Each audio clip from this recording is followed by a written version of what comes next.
ऐसा लगता है जैसे वक्त रुक गया हो और हम वापस उसी दौर में पहुंच गए हों जहां घर के सहन में टीवी का हल्का सा शोर फैलता था और खानदान शाम होते ही एक जगह जमा हो जाता था।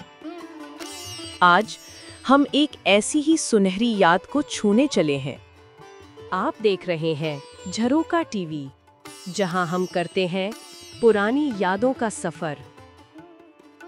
पीटीवी का वो क्लासिक ड्रामा जिसने एक पूरे घराने के दुख, हिम्मत और जद्दोजहद को अमर कर दिया। हवाएं। ये उन दिनों की बात है जब पीटीवी के ड्रामे सिर्फ कहानियां नहीं होते थे, वो जिंदगी होते थे।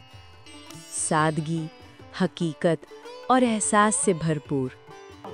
अगर उनको हमें अगवा करना होता तो इस घर से नहीं कर लेते।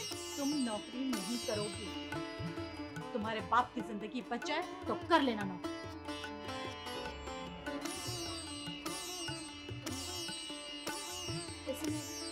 वो जो है ना, उनका लिखारी असगर नदीम सैयद, हिदायत हैदर अमाम रिजवी।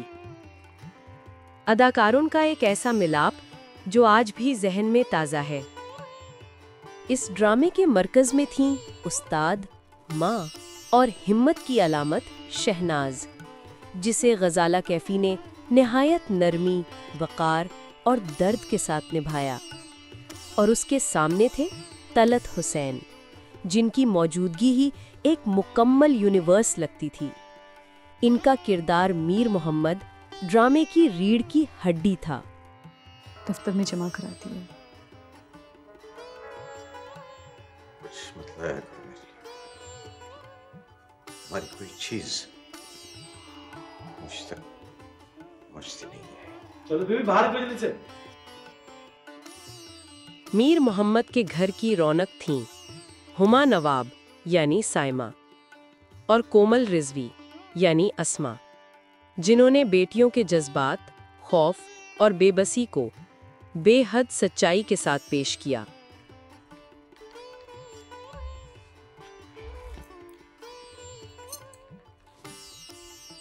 उसमें और किसी को बताया भी नहीं। शहनाज एक सुकून भरी जिंदगी गुजार रही थी। घर, बच्चियां और शौहर मीर मोहम्मद, यही उसकी दुनिया थी। फिर एक दिन हवा बदली। एक ऐसा इल्जाम लगा जो किसी का भी घर उजाड़ सकता था। मीर मोहम्मद एक ताकतवर वडेरे रईस एहसान फरीद नवाज बलोच को बचाने के लिए कत्ल का झूठा इल्जाम अपने सर ले लेता है। ये लम्हा ड्रामे का सबसे गहरा कट था। जिंदगी के साथ लगी, तुम नहीं थे तो और मुश्किल थी, तुम हो तो और मुश्किल है। देख शहनाज,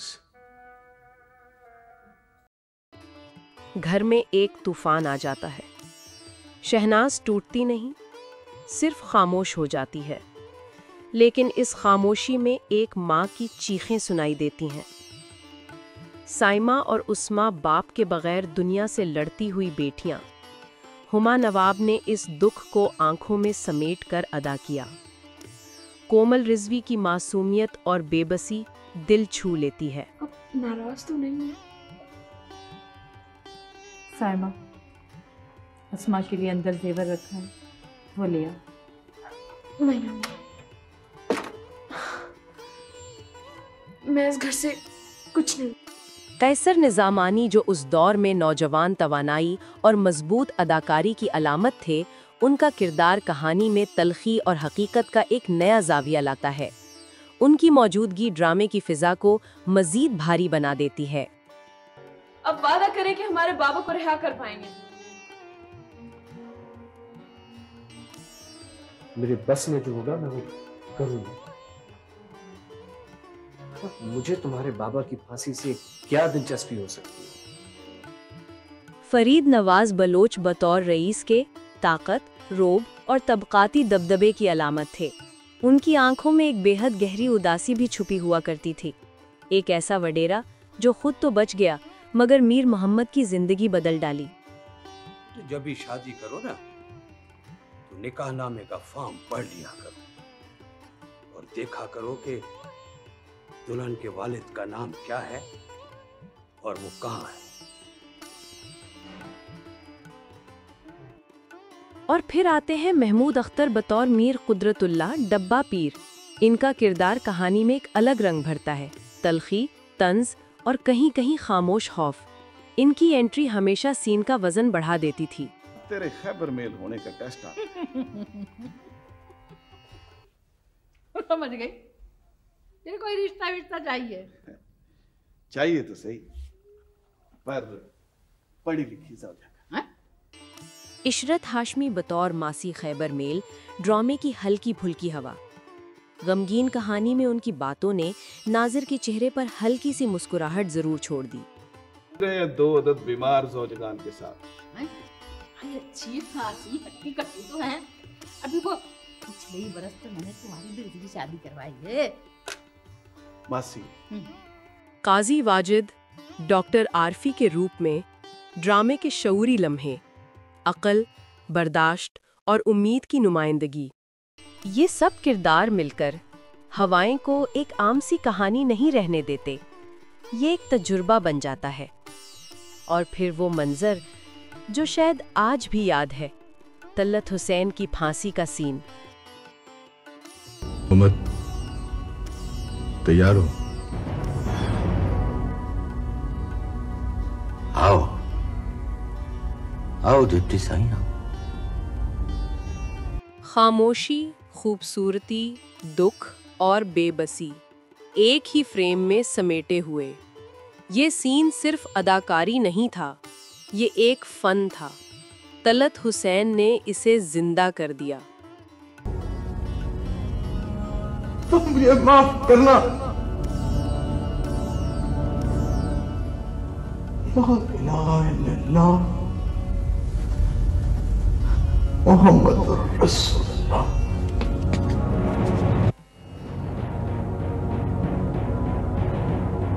कभी कभी ड्रामे हमें उस दौर में ले जाते हैं जहां दर्द भी खूबसूरत लगता है, क्योंकि वो सच्चा होता है।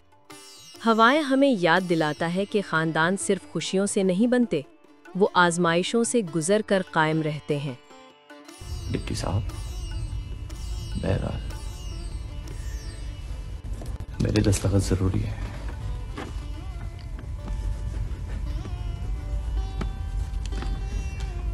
डिप्टी साहब, इसकी डेड बॉडी मैं खुद लेके जाऊंगा।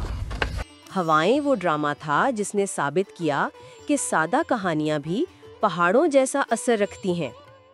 तलत हुसैन, गजाला कैफी, हुमा नवाब, कोमल रिजवी और साथ ही फरीद नवाज बलोच, कैसर निजामानी, महमूद अख्तर, सब ने मिलकर एक ऐसी दुनिया बनाई जो आज भी जहनों में आबाद है। अम्मी, अब मुझे जो सजा देना चाहे दे दे, मैं कबूल कर लूंगी। मैं किसी को क्या सजा दूंगी? सारी सजाएं तो मेरे लिए।